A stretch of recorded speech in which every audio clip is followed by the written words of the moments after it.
Nearly 500 years ago, an unknown monk from a backwater town in Germany, he set in motion a movement that would literally transform Western civilization. His name was Martin Luther. You know, I love what he said. He said, "I never thought such a storm would rise out of Rome over a simple scrap of paper." But it did, because he set free the gospel of Jesus Christ, a gospel that had been held captive for nearly 1,200 years by a church and by a book.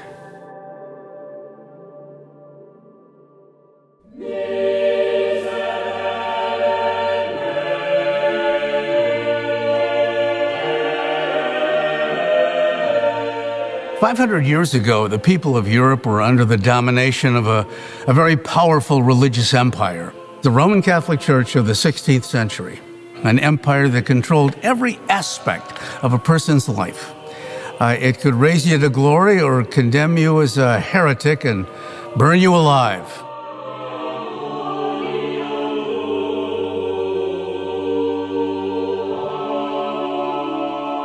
So the church at that time had evolved or grown into this institution which was quite intimidating for the average person.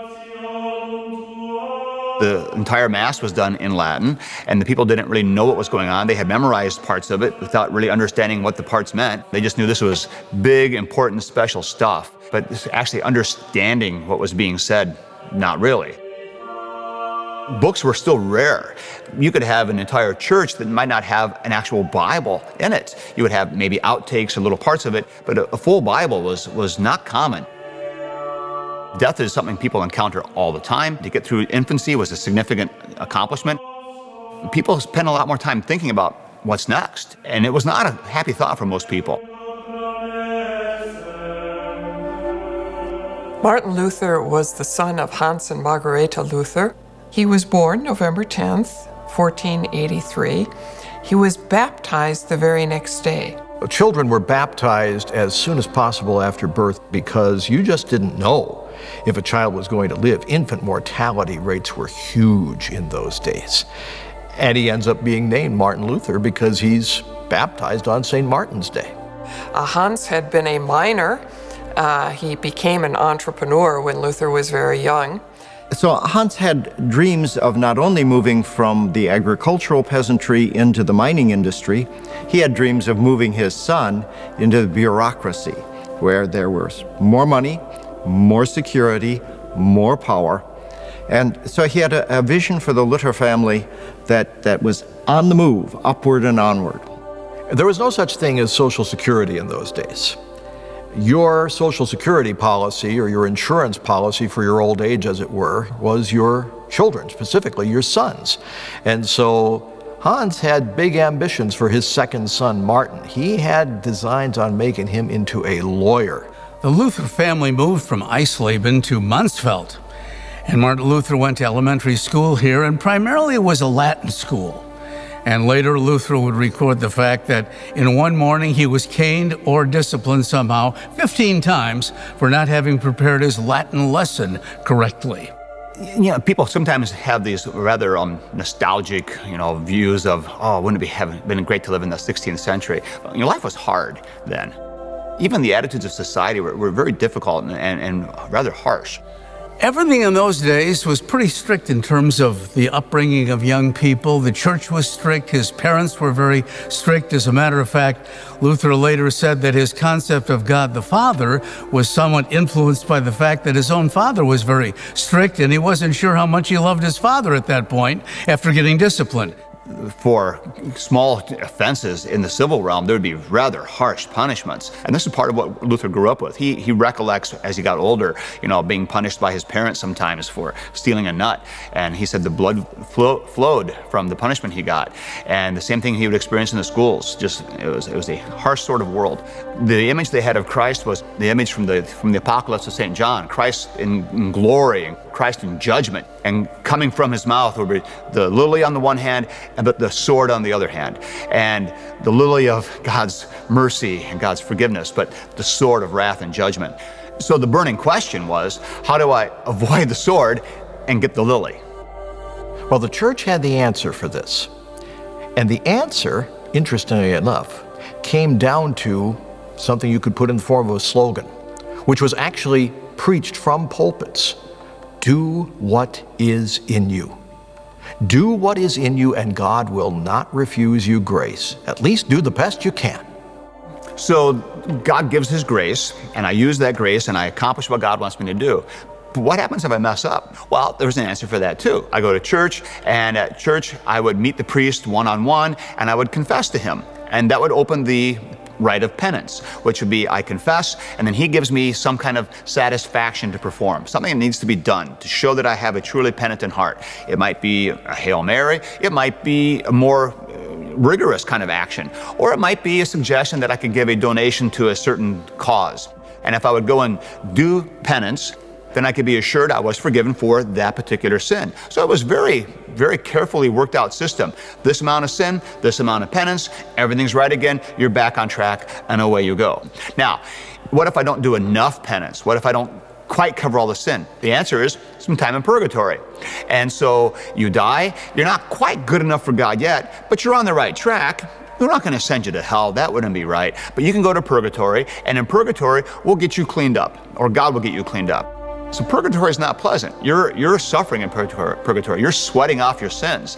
And so I finished paying for all of my sinful behavior, and when I finally have paid every last bit in purgatory, then I'm ready now for the next step, and then I can walk into God's presence. But it was a very careful system. And all the way along, it's God's grace that's making this happen, and it's you that's doing it. You're the one earning the forgiveness. You're the one paying the price. You're the one accomplishing it. So the onus is on you to make sure it gets done. This was the religion that Luther grew up with, and after he completed what we would call high school, he was recommended for the University of Erfurt. Luther received his bachelor's degree after about a year of study at the University of Erfurt. And then after about another 2.5, almost 3 years, he gets his master's degree. And now the master's degree was kind of a general purpose degree. It wasn't in a particular subject yet. But it enabled somebody who wanted to go on in higher education to move on to one of the higher faculties, which were only 3 in those days: medicine, law, or theology. But something is going on in Luther's life. While he's studying at the University of Erfurt, he noticed a great bound copy of an old book in the library, and it turned out to be the Holy Bible in the Vulgate Latin translation. He had heard readings from the Bible before, but never realized they all even came from the same book, because in those days the Bible was regarded as a very dark and obscure document which only the clergy could properly interpret. Now remember, Luther is born right at the advent of the printing press's discovery, but it was still in its infancy, and books were still rare. If you had a book, it meant somebody had to hand copy that book. And so Bibles, they're very expensive because you had to copy every single line of every single Bible by hand. But in Luther's time growing up, there were Bibles that were very rarely found. Luther was very much aware, as were all Christians at the time, that the church said, now you need our help in order to be able to understand this. You need guidance, expert guidance, to interpret this very mysterious book. But there were other events in Luther's life that focused his attention on the hereafter. In 1503, he was paying a visit to his parents, leaving Erfurt and going back to where they were, and he sustained an injury from a sword that pierced an artery going into his leg. And bled profusely, which was a very frightening occurrence for him. It reinforced a fear of death. I say reinforced because fear of death was very, very widespread at that time. You have to remember that death could come very suddenly. You could get sick in the morning and be dead by evening from some sort of bug. Plagues regularly went through cities. Women died in childbirth. Death was much more a part of the daily consciousness in that time than it is now. And so when Luther accidentally stabbed himself, it was simply reinforcing a fear of death that was already there. Luther did recover, but there were other occasions in which a friend of his named Alexis, for example, died, and Luther again wondered, what if I were Alexis? 2 of his colleagues in Erfurt died of the plague at the time. And so here this young student was looking way ahead into the future and the life to come, early on in life. On July 2nd, 1505, Luther's coming back from visiting his parents, back on his way to Erfurt. He's only been in law school for, about 6 weeks or so, not very long by the time he took his leave of absence. And there's a thunderstorm that comes up. He is frightened for his life standing out there in the lightning and the thunder. He cries out, "Saint Anne, help me, I will become a monk." And as somebody once said, well, she did, and he did. And it was goodbye to law school.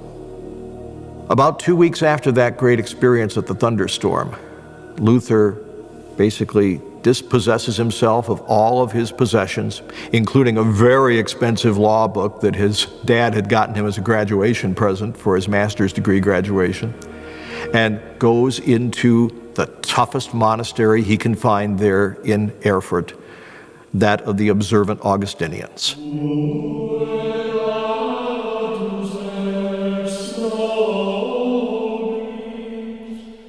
He entered an Augustinian monastery and did indeed take a vow, which he later admitted was made under duress and was not sincere, but it was a vow that he took and he felt he needed to complete. Late medieval people were very concerned with their destination after death, and Martin Luther shared that concern. And so his decision to enter a monastery was motivated, at least in part, by this concern for what would happen to him after he died. And he believed, as was common at that time, and as the church encouraged, that going to a monastery, becoming a monk, would give him a better chance of a happy result after he died. You know, obsessed by guilt and the fear of damnation, Luther was trying in vain to find assurance of his salvation. I love what he said. He said, "I was a pious monk. You know, if ever there was a monk that got into heaven over monkery, I would have gotten there." So as Luther was entering into manhood, he was literally running away from the world, hiding in the monasteries, trying to find peace with God. But the book that he found in the University of Erfurt, at first it would torment him, but later it would bring him to the realization that would change the world.